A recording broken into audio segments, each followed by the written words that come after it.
This series is called The Gift of Grace. This is my favorite subject to preach on. If you don't want to be encouraged for the next 4 weeks, you better stay away from church. Because this is the most encouraging message I've ever preached, this series I've ever preached in my life. I grew up without knowing anything about grace. I grew up under total performance. Condemnation. When I became a Christian, I lived in total condemnation, performance. And I'll tell you some of my stories of just how I learned about the grace of God. But today, at 65 years old, God is my daddy. He's my loving daddy, and He's full of grace. And I live every moment of every day in the grace of God, and I will never go back. And I know some of you, depending on your background, from the family that you came from or whatever, you might be in performance and condemnation. You may not understand God the way that you could and should. And this is what this series is about. I want you to understand. I want you to have a right concept of who God is, and I want you to understand how to walk in His grace. So this message today is called The Grace Solution. We're going to talk about our weaknesses because we all have weaknesses. And the grace solution, the grace is the solution for my issues. Grace is the solution for my problems, not performance, not pretense, none of that, but it's grace. And we're going to talk about the Apostle Paul. Now, Paul is being criticized by the church in Corinth. That's the context now that he's saying these comments. He's going to be talking about himself here, and he's talking about God's grace. But there are other apostles trying to take over the church in Corinth that he started, and he's the apostle of. And they're coming in, and they're criticizing him, and even the church at Corinth is saying some very hurtful things about the Apostle Paul. And so in 2 Corinthians 10, 11, and 12, he's talking about his apostleship, somewhat defending his apostleship, but actually what he's doing here in 2 Corinthians 12 is he's agreeing with him. And rather than trying to defend himself and cover up his issues and his weaknesses, he's basically just coming out and saying, yeah, I've got issues, and the answer is God's grace, not performing. And so he's going to talk, beginning here, he's talking about someone who went to heaven 14 years ago. He's talking about himself. 2 Corinthians chapter 12, verse 1. It is doubtless not profitable for me to boast. I will come to visions and revelations of the Lord. I know a man in Christ, this is him, who 14 years ago, whether in the body, I do not know, or whether out of the body, I do not know, God knows, such a one was caught up to the third heaven. And I know such a man, whether in the body or out of the body, I do not know, God knows, how he was caught up into paradise and heard inexpressible words, which it is not lawful for a man to utter. Of such a one I will boast, yet of myself I will not boast, except in my infirmities. For though I might desire to boast, I will not be a fool, for I will speak the truth. But I refrain lest anyone should think of me above what he sees me to be or hears from me. And lest I should be exalted above measure by the abundance of the revelations. A thorn in the flesh was given to me, a messenger of Satan to buffet me, lest I be exalted above measure. And concerning this thing I pleaded with the Lord 3 times that it might depart from me. And he said to me, my grace is sufficient for you, for my strength is made perfect in weakness. Therefore, most gladly, I will rather boast in my infirmities, that the power of Christ may rest upon me. Therefore, I take pleasure in infirmities and reproaches and needs and persecutions, in distresses for Christ's sake. For when I am weak, then I am strong. So the Apostle Paul is experiencing something that we all fear, and he's being criticized for his weaknesses. In fact, in 2 Corinthians 10:10, he's telling the church in his letter what they're saying about him that he has heard about. And here's what they're saying. In 2 Corinthians 10:10, they're saying of Paul, his letters are weighty and powerful, but his bodily presence is weak and his speech contemptible. Now, this is hurtful. And so you're the apostle of the Corinthians, and other apostles are coming in, and they're trying to take over your church that you fathered and that you love, and many of them were doing it for money and for power. Paul was doing it out of a pure motive. And so they're coming in and they're criticizing him, and now the Corinthian church is saying, you know, you really do write good letters. You should send more letters, but you really shouldn't show up as often because you're not good looking and you're a bad talker. That's hurtful. I mean, that's hurtful any way you look at it. Let me say this. The fear of man is a control issue that the devil uses to control our lives. And the Apostle Paul, what do you do? What do you do? You're being publicly exposed for your weaknesses, your appearance, your speech. Paul evidently was not a great speaker, but he was the most brilliant person in New Testament history except for Jesus Christ. And so here you have, how would you like for the Apostle Paul to be your apostle? And here he was their apostle, and he's coming under attack. And understand, all of us, if we are going to live for God, we have to deal with this issue of, are we going to live in the fear of man, and are we going to live in performance out of the fear that we're going to be exposed and be rejected? Love is our number one need, and because of that, rejection is our number one fear. When you're ministering to people in counseling, the number one scar in everyone's life is rejection. Rejection by friends, rejection by family, rejection by a lover or a spouse or something like that. Because love is our number one need, rejection is our number one fear. And this is Satan's hook. This is how he controls us. And especially in the vicious world that we're living in now. There has never been a world. And you take the vicious world that we're living in now and give them social media. And there are people killing themselves. There are people depressed and upset because they live in the fear of what people are going to say about them on social media or something like that. There are two purposes of this message. The first is to help us admit and embrace our inherent human weaknesses and not to be ashamed of them. We're all weak. We're weaker than we would want to admit. And the second is how to understand how to deal with our weaknesses so that they don't become an opportunity for the enemy. To be able to admit that we're weak like the Apostle Paul did. He just came out and said, I agree, I understand. But I'm not going to perform for you. I'm not going to try to pretend to be something more than you see or hear. That's what he was saying. So how do you get to the place where you can admit and embrace your human weaknesses in all of that? Well, I want to talk about four basic types of weakness. There are four ways that we're all weak to some degree. The first is an inability. All of us have inabilities in our lives. I mean, it's just something either you haven't learned yet. It could be marriage, leadership, finance, cooking, whatever like that. There's something that you could do, but you just haven't learned it yet, or it's just something you just don't do very well. Now, in our home, this is kind of a silly example, but in our home, I have a hard time finding things around the house. And I can be looking at it and I don't see it. And Karen can find anything. She's just unbelievable. I'm thankful that I'm married to someone who can find stuff. I was at the refrigerator one day, and I was looking for some Tabasco sauce, and I couldn't find it. And I was looking in the door of the refrigerator, and I'm sitting here, and I looked, and I looked, and I looked, and I looked. And when you're married 46 years, you just look longer. Because you know what's about to happen. And so finally, I couldn't find it, and I said to Karen, Karen, we don't have any Tabasco sauce. She said, Jimmy, it's in the door there. I said, it's not in the door, Karen. And so she's over here, and she gets up out of her chair. This is what she does. I'm at the refrigerator. She walks over and does this. Reaches in, almost without looking, hands it to me. I said, that's witchcraft, and I'm telling Jesus. That was not there. You made it. So there are just some things that we're not good at, and that's okay. There's all things that we can't do. Another type of weakness is an iniquity. And an iniquity in the Bible, in the Hebrew, in Deuteronomy 5:9, God says, I will visit the iniquities of the fathers, it means mothers and fathers, upon the children and the children's children to the third generation. The word iniquity means bent. It means a tendency toward a sin because of the family that I came out of and because of my parents. And so all of us know that even though you may not have agreed with something your parents did, you have that bent. Because your video and audio recorders were on the entire time that you were being raised, you have a natural tendency to respond and to act toward people and situations the way that your parents did. Sexual sin, anger, legalism, judging, unbelief, fear, negativity, unforgiveness, bitterness. In my case, it was sexism and chauvinism. I was raised around sexism and chauvinism. I mean, men were just better than women in my family. And, that's just the way that it was. And most of the men in my family, they ruled the roost, and the women were very subservient. And my grandfather was an example of this. He never did anything for himself. My grandmother waited on him hand and foot, and I watched that as a little boy growing up, and I just thought two things. One, that's of the Lord, and B, I want one of those. And Karen didn't train well. That was the problem.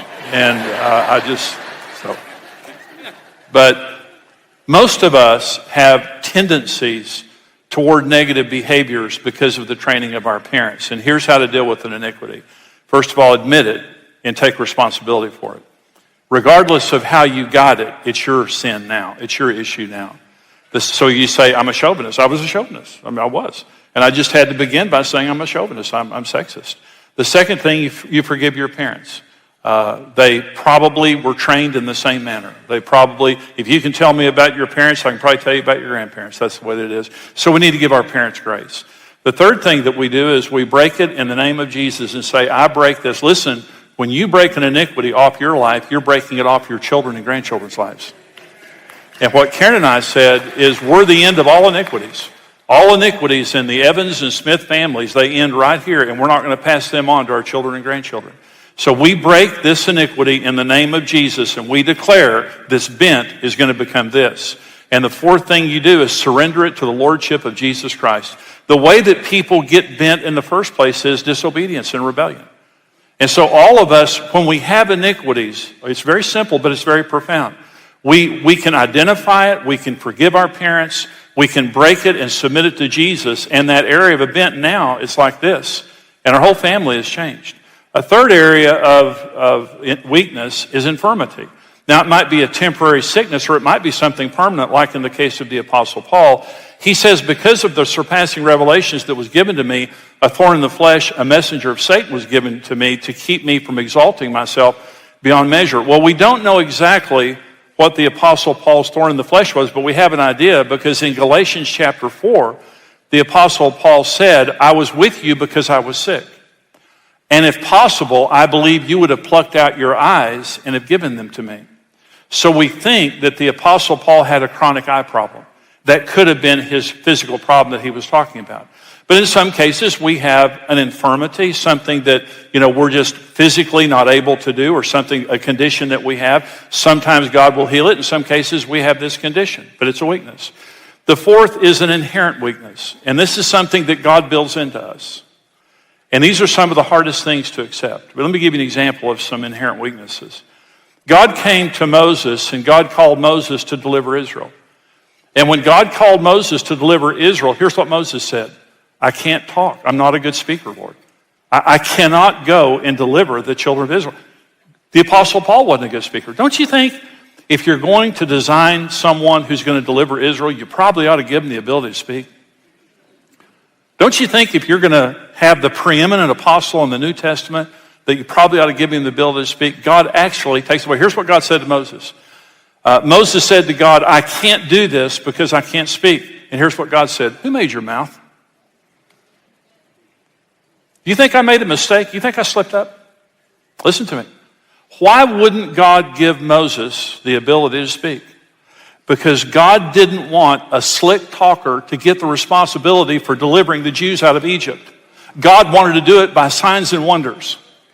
And when Moses went into Egypt, God divinely disabled him, so he had to depend on the power of God. And by the way, the Apostle Paul says, I was not with you with persuasive words of wisdom. I was with you in demonstration of the Spirit of God and of power. Sometimes God disables an area of your life so that you have to depend on him. Let me say this. Listen to what I'm saying. Your weaknesses have greater potential to glorify God than your strengths. Because in the areas that we're strong, we have a tendency to just depend on ourselves.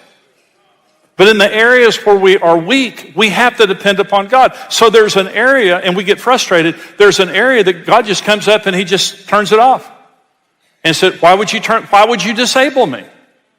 Why would you disable me in that area, Lord? Don't you know that I need that? And the Lord said, no, you need me. Let me tell you my magic wand theory, okay? So let's just say that we passed out magic wands, and I said, okay, here's what I want you to do. I want you to take a magic wand, everything that you don't like about yourself, we all have magic wands, we're gonna wave a magic wand over ourselves, and you can fix anything about yourself that you don't like, physically, financially, maybe your spouse. No, you wouldn't do that. You can wave your magic wand and fix anything you want to fix. Here's my magic wand theory. Once you waved your magic wand over yourself, you would never need God again. Because everything you would change is why you need him. God makes us weak in some areas because God wants us to need him. We're sheep. We need him. We have weaknesses. And there's nothing wrong with that. See, there's a big difference between the way people look at weaknesses and the way God looks at weaknesses. 2 Corinthians 10:10, they say of him, his letters are weighty and powerful, but his bodily presence is weak and his speech contemptible. God, concerning the same issues, says this, my grace is sufficient for you, for my strength is made perfect in weakness. Can I say something to you? God is in no way turned off by your weaknesses. God is attracted to it. God loves it. Your weaknesses and God's strength are a perfect match. But the devil wants us to believe that God is repulsed. And God's standing up in heaven saying, can't you be stronger? Can't you be a better person? Can't you perform better? Can't you do this? The answer is no, I can't. That's why I need the grace of God. I'm not going to perform. And people who don't understand grace constantly want you to perform. You can't give away what you don't have. And if you don't live by grace, then you're always wanting people to perform because you're having to. And when they don't, you're as cruel with them as they are with you. And that's the world we live in right now. But God, that's not the way God is. When God looks at your weaknesses, he's just simply saying, would you let me into your weaknesses? Will you let me be the strength to that weakness? But it can't happen until we accept it. Well, let me talk about 4 ways that we deal with weakness real quick. So those are 4 different kinds of weaknesses. Here's 4 ways that people deal with weakness. The first is defeated weakness. Just give up. Jesus came to a man at the pool of Bethesda, been there for 38 years. And here's what Jesus said to a sick man. You want to get well? Well, that seems like an obvious answer. Yes, I do. But the man was laying next to the pool of Bethesda, and regularly an angel would stir the waters, and if you stepped in, you got healed. Seems like in 38 years you could make it to the water. The man was defeated in his spirit. It wasn't just his body that was sick. He was defeated. And Jesus walked up. Well, I know what this is like. When I came in the ministry, I see Tom laying down. Tom Jen right down here. When I came in the ministry at Trinity in Amarillo, I came into the ministry as a marriage and pre-marriage counselor when I was 28. And 10 months later, the pastor left and went to Florida to take a church. And I became senior pastor of a 1,000-member church when I was 29. And it was overwhelming. It was. I mean, I knew that the Lord had called me into the ministry and called me to preach. But at 29 years old, I had been in business the year before. I had been in the ministry less than a year, and I'd never been a senior pastor. Never preached regularly, never done a wedding or funeral, didn't pay attention at weddings and funerals.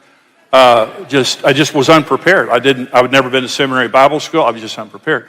1,000-member church. So first 2 years goes by, it was terrifying.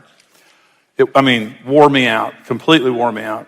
And the church did well. The church was growing, but I didn't do well. And after a couple of years, I was defeated. I was just defeated. And I just thought, I can't do this. I don't have the ability to do this. I don't have the credentials to do this. I was never trained to do this. And fear of man, fear of rejection, fear of failure, I was consumed by it. And just constantly performed to try to get to the next week and get to the next week. So finally one day I woke up and I thought I'm going to quit. And it really comforted me. It was a great comfort to me to think about quitting. And I told Karen one night, we sit down and I said, I'm going to quit the church. I'm going to go back into business and figure out what to do, Karen. I'm worn out. I can't do this anymore. Well, Karen didn't like that, and she argued with me for several minutes or several hours about it that night. And finally we went to bed, and I hadn't changed my mind. I was going to quit. So the next morning, she woke up and called Tom. And Tom, my best friend, he was also executive senior pastor with me. And so he came over to the house the next morning. He came back to the back room of the house. We were sitting face to face talking for an hour or two. And I was frustrated by the conversation because they were trying to talk me into staying, but I was the one getting chewed up in all of it. And so after a couple of hours of Tom trying to talk me out of it, I looked at Tom. Tom's the nicest person on earth, if you don't know. And I looked at Tom and I said, be quiet. Don't say one more word. I don't want to hear another word. And I pointed my finger and said, not another word. And he had this real frustrated look on his face. Well, the phone rang. At that exact instant, the phone rang, and I picked it up, and it was a woman. I picked it up, and just to get away from that conversation, I answered the phone. And I said, hello, and she said, Pastor Jimmy, this is so-and-so. She was the reason I was quitting. This woman and her husband and a few other people had made my life miserable. This woman was one of the main reasons, and I'm thinking, this is the greatest confirmation in the history of the world that a person is making. And I'm looking at Tom thinking, I cannot wait to get off of this telephone and to tell you who's calling right now to prove that you and Karen are wrong and I'm right. And she said, oh, Pastor Jimmy, this is so-and-so. And I'm looking at Tom thinking, oh, this is beautiful. This is so beautiful. And she says, oh, Pastor Jimmy, this is so-and-so. Oh, I was walking through the living room just now, and I was carrying a basket of laundry, and the Lord said, you drop that basket and you call Pastor Jimmy right now. And I'm thinking, yes, he did. Yes, he did, sister. She said, so I picked up the phone and I dialed your number, and I didn't know what I was going to say. I didn't know what I was going to say. And you answered, and I heard your voice, and the Lord said, you tell him this. You are not to quit. The Lord puts you in as senior pastor, and you're supposed to say, well, change my plan.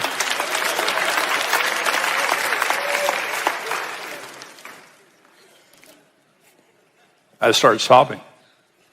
And she thought she'd hurt my feelings.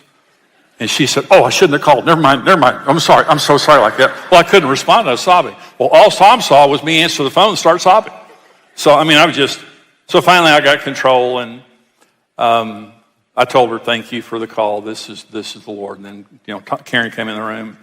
I told them what happened, and they were real happy about it. But I wasn't happy. And the next morning I woke up.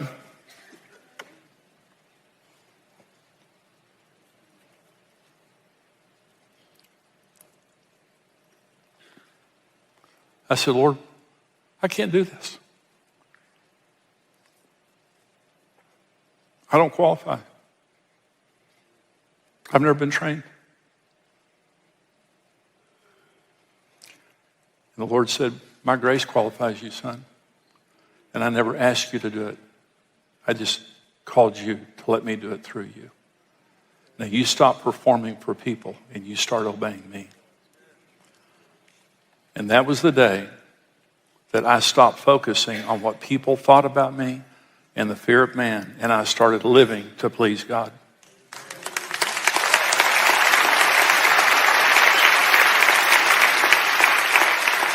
If your weaknesses are turned toward people, you're going to get defeated. His grace is sufficient for you, for his power is made perfect in weakness. I was an untrained man. And the things that I was weakest in at 29 years old, I am known for today. Because the Lord Jesus trained me. Not because I qualified and not because I was good enough, because of his grace.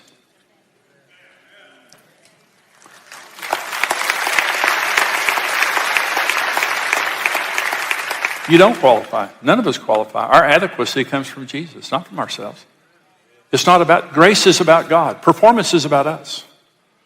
Grace is just all about Jesus. The second way that people deal with weakness is deceptive weakness.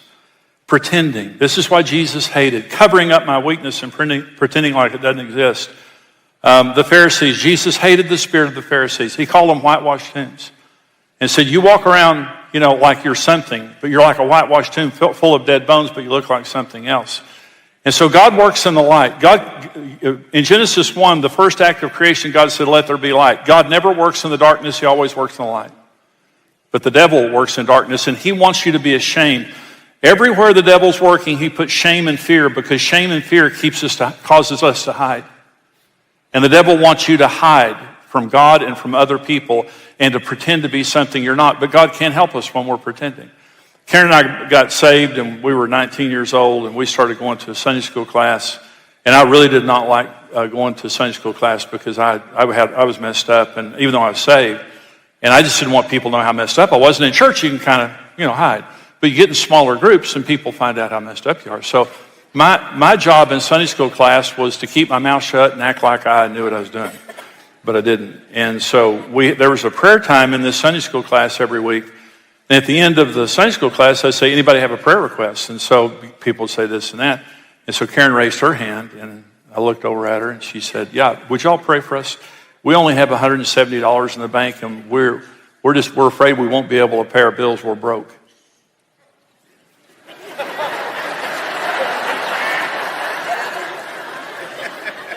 I just thought, it's like taking a 3-year-old to the grocery store. They'll say anything. Oh my goodness. And we got in the car. I said, Karen, you don't say that. She said, well, it's the truth. I said, well, there are a lot of things true you don't say in church. I want people to think we have money. And then about a year later, we were having a big fight, and I was being bad. And so we had this big fight in the morning before I left for work. And I came home ready for round two. I was not softened at all. I was just ready for round two. So I walk in the door, and Karen says, I called our Sunday school teachers. We're going to eat dinner with them tonight. I told them all about that fight this morning and what you said to me.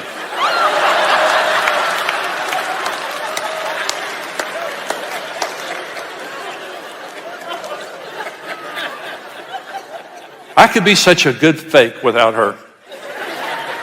So we go to dinner that night for 2 hours. The entire conversation centers on moi. They never even looked at Karen. They never said a word to her. It's for 2 hours. Very sweet people. Very sweet people. For 2 hours, the man very kindly said to me that he used to be a jerk like me once. Well, he said it in the nicest way he possibly could. But I'm so thankful that I married an honest woman that wouldn't pretend. James 5 says, pray for one another and confess your faults to one another that you may be healed. Did you know that there's some things that God won't heal in your life until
until you tell somebody.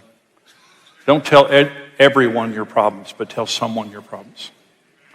And don't try to cover it up, because when we try to cover things up, that's the darkness. That's where the devil works.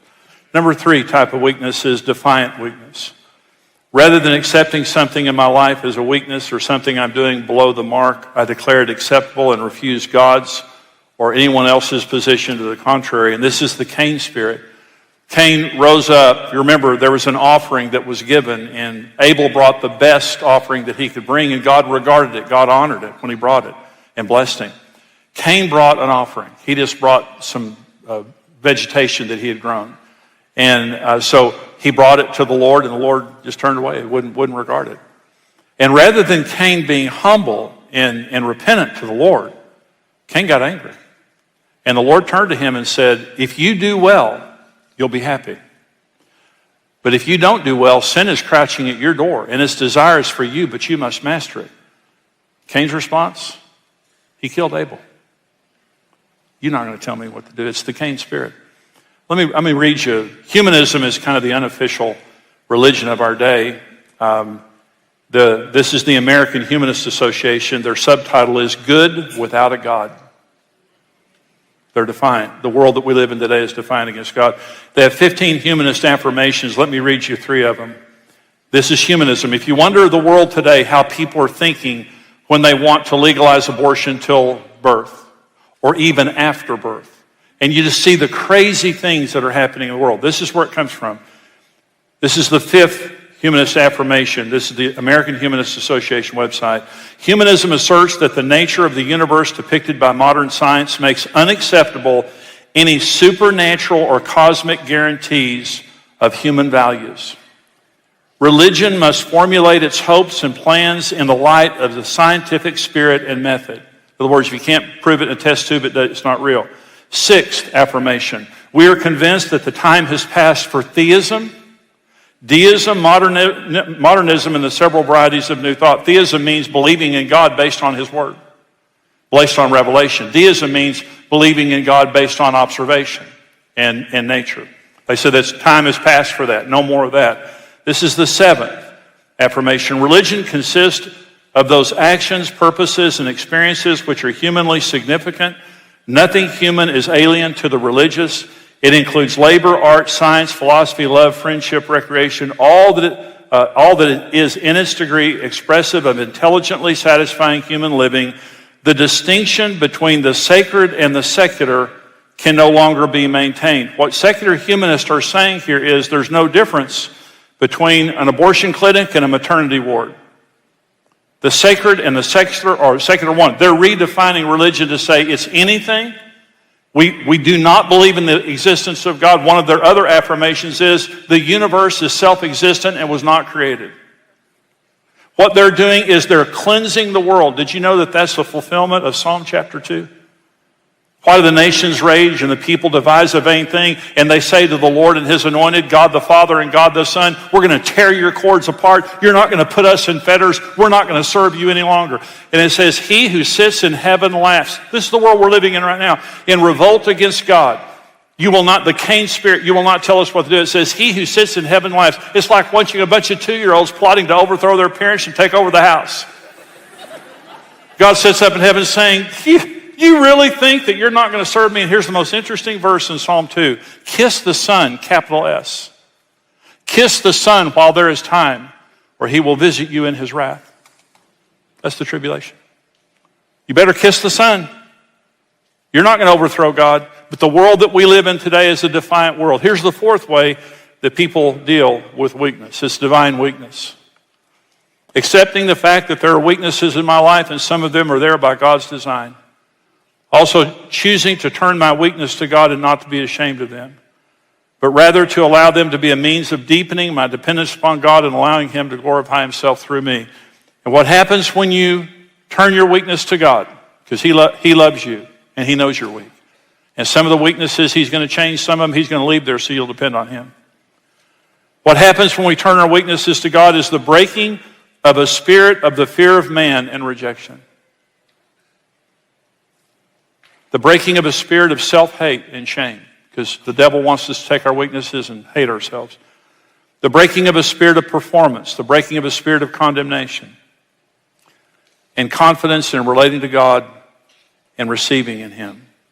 The two purposes of this message is to first of all help us to admit and embrace our inherent weaknesses, and also to help us deal with them properly so they don't become an opportunity for the enemy. I'm a weak man. I'm a very weak man. Pastor Jack Hafer is one of my favorite men. And he says this. He says, regularly when I'm praying, I say to the Lord, I'm just a little child. There's never been a day in my life of ministry that I've ever felt like I qualified. Not one day. There's never been one thing that God ever called me to do that I felt adequate for. Never, never. Not this message, not any other message. I know I'm weak, but here's what I also know, that my God is awesome. He is faithful to all generations. The Apostle Paul says, I'm not ashamed of my weaknesses. I'm going to rejoice in my weaknesses and my infirmities. For when I'm weak, then I'm strong. Whenever I allow God to come into my weaknesses, that's when I'm whole. And if someone wants to reject me, for what they see in me or don't see in me, I'm not going to let that control my life. Because people are simply going to criticize me. It's just going to happen. I'm not going to perform for approval. I'm going to obey and walk in the grace of God.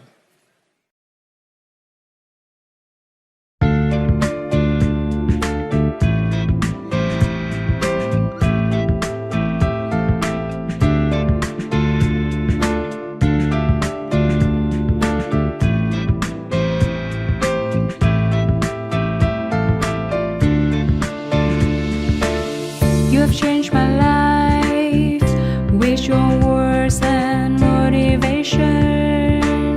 You helped me to become a better person. I feel so great about your love. Never felt that before. You have changed my life with your words and motivation. You helped me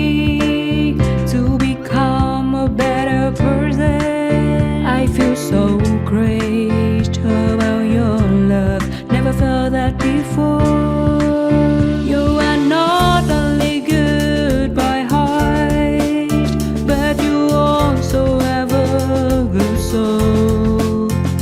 I'm lucky to find someone as wonderful as you are. I am so thankful.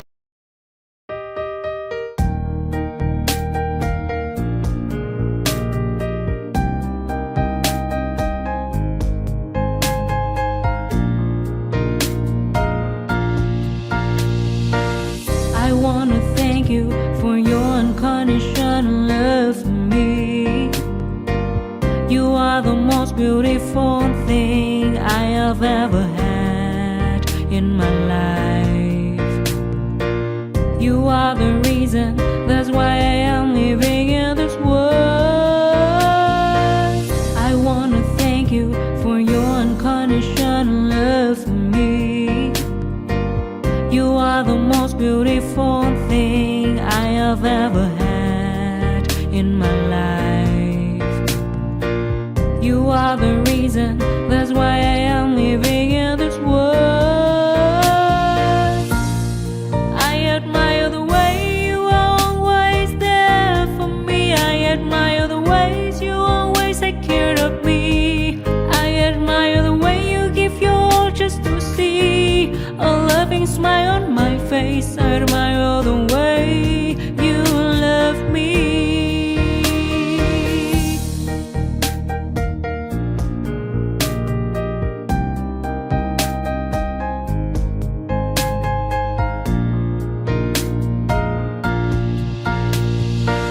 I wanna thank you for your unconditional love for me. You are I feel like I'm losing my mind. Is everybody in the world blind? Please, Lord, give me a sign, a sign. I feel like I'm losing my mind. Is